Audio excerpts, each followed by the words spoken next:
Ngayong araw ay ipinagdiriwang ng DC Kim Pao Group ang kanilang anniversary.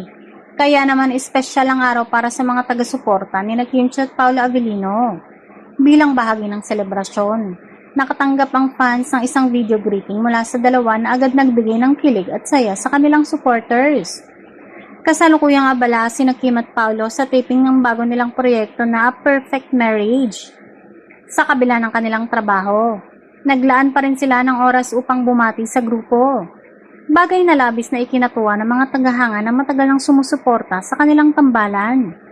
Pero bukod sa kanilang greeting, may isang detalye kay Kim na mabilis na napansin ng mapanuring mata ng fans, ang wedding ring na suot ng aktres.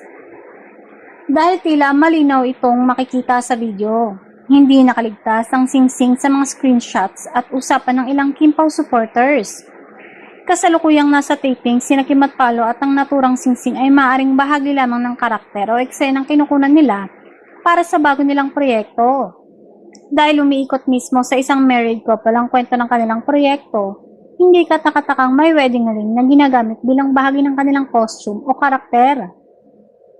Siyempre, hindi rin napigilan ng ilang fans na magbiro at mag-assume na baka may ibang kahulugan ng singsing. May ilan pang kinilig sa pagkakataong si Kim mismo ang nakitang suot ito habang kasama si Paolo sa video greeting.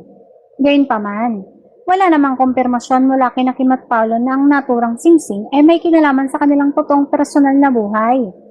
Pero para sa Kim Pao fans, sapat na muna ang munting ayuda na ito.